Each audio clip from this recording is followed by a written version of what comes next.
Se você ainda confunde termos como taxa de natalidade, taxa de mortalidade, taxa de fecundidade, crescimento vegetativo e crescimento populacional, fique comigo, pois esses são os assuntos da aula de hoje. Eu sou Juliano Santiago e esse é o Coordenadas de Estudo.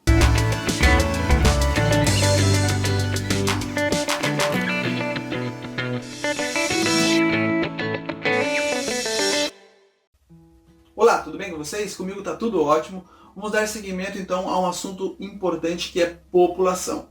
Se você não viu a nossa aula inicial de conceitos iniciais sobre população, eu vou deixar o card aqui do lado.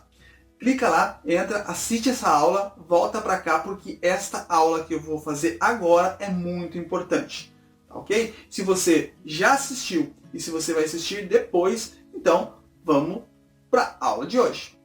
Vou começar falando sobre taxa de natalidade, mas antes vou explicar para vocês o que significa a palavra taxa. Taxa, geralmente, quando nós vemos no nosso dia a dia, ela se apresenta na forma de números. Geralmente é taxa de coleta de lixo, é um valor lá que a gente paga para coletar nosso lixo. Taxa de juros nos bancos, isso é muito comum. Então, para resumir, quando a gente vê a palavra taxa, logo a gente lembra de números.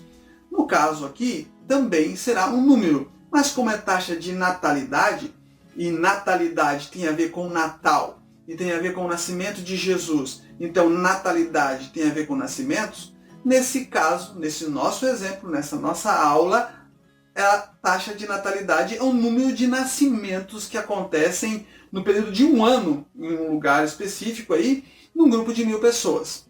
Ela se apresenta, essa taxa, da seguinte maneira, já que eu falei que são números, ela se apresenta da seguinte forma. Vamos usar um exemplo aqui ao lado para você entender melhor. Então, vejam só, aqui nós temos 5% e uma bolinha do lado. Como a gente lê esse valor? A gente lê da seguinte forma, 5% por 1000. Isso quer dizer que para cada grupo de 1000 pessoas desse determinado lugar, nasceram 5 pessoas. Ou, no caso, 5 bebês, né? Já a taxa de mortalidade também é um número, só que nesse caso não tem a ver com nascimentos e sim com mortes. Mortalidade vem da palavra morte, né? Ou óbito. Então, taxa de natalidade é o número de mortes que acontecem em um ano em um determinado lugar para cada grupo de 1000 pessoas. Da mesma forma, ela se apresenta com o mesmo formato, como está aqui ao lado. Então, suponhamos que seja 3% por 1000. Isso significa que, para cada grupo de 1000 pessoas, morreram 3 pessoas no período estudado, que é de um ano. Nós temos uma outra taxa, que é muito parecida com essa e que às vezes confunde muito. É a taxa de mortalidade infantil. Mas note que nós temos a palavra infantil, né, dando uma qualidade ou dando uma indicação para essa taxa de mortalidade. Ela significa que ela corresponde, na verdade, ao número de mortes de crianças que morrem antes de completar um ano, de recém-nascidos que morrem antes de completar um ano de vida. Ela se apresenta também da mesma forma, por exemplo, 3% por 1000. Nesse caso, significa dizer que para um universo de 1000 nascidos vivos, morreram 3 crianças, 3 recém-nascidos vieram a óbito. Ok? E só a título de informação, no caso do Brasil, a taxa de mortalidade infantil se apresenta na ordem de 12,4% por 1000. Ou seja, de cada 1000 nascidos no Brasil, 12,4 crianças vêm a óbito. A taxa de fecundidade tem a ver com um número e tem a ver com fecundação, ou seja, a origem de uma nova vida, né? Para que haja aí uma nova vida, precisa haver a fecundação, muitas vezes aí a fecundação do óvulo, e aí a gente tem uma nova vida. Então, só para trazer essa ideia aí de fecundação, de fecundidade, para você entender.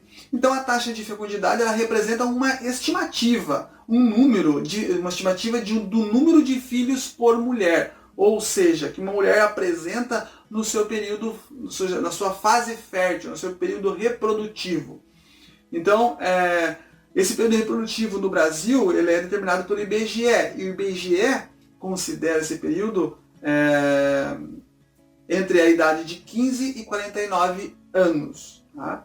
Então seria um número fictício que consideraria os nascimentos e consideraria o número de mulheres e dividiria esses nascimentos pelas mulheres para se ter um número médio de nascimentos. No caso brasileiro, o número médio de nascimentos gira em torno de 1,7 filhos por mulher. À medida que essa taxa de fecundidade ela é mais alta ou mais baixa, nós conseguimos também fazer uma leitura do lugar. Também conseguimos perceber se essa população vai crescer, está num ritmo de crescimento alto, se está num ritmo de crescimento médio ou se está num ritmo de crescimento baixo. Uma vez explicada essas taxas que são tão importantes, vamos aí entender então os crescimentos, começando pelo crescimento natural ou vegetativo. Esse crescimento, como o próprio nome já traz, né, em si, é natural, acontece de maneira natural ou quase que espontânea.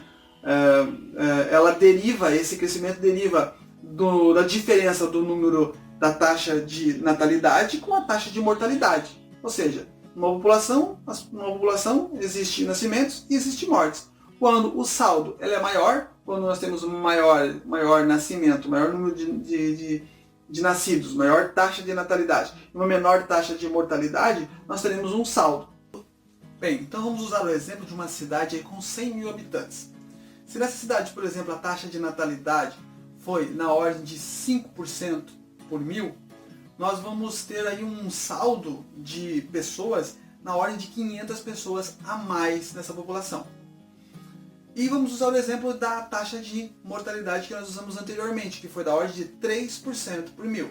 Então nessa população e dessa cidade de 100 mil habitantes, nós teremos aí um número de 300 mortes no decorrer de um ano.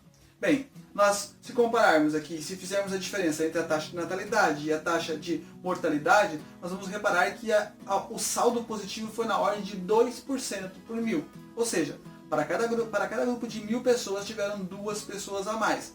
E na população e no universo de 100 mil habitantes, que é a população absoluta da cidade que nós demos como exemplo, nós teremos aí um crescimento natural vegetativo na ordem de 200 pessoas a mais, ou 2% por mil de crescimento natural vegetativo.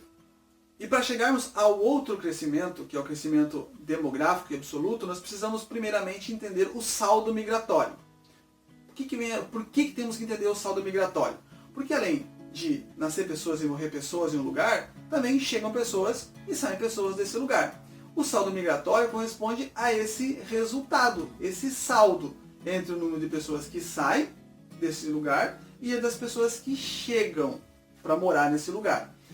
Se esse lugar hipotético aí, se essa cidade com 100 mil habitantes, ela recebe 200 migrantes e saem dessa cidade 100 pessoas para ir morar em outro lugar qualquer, nós vamos ter um saldo, ou seja, restaram 100 pessoas a mais nesse lugar.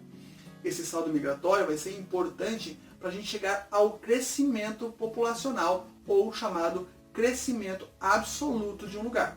Esse crescimento demográfico, ou absoluto, ele é o crescimento da população, resultado da soma do crescimento vegetativo, entre as taxas de natalidade e mortalidade, e o saldo migratório.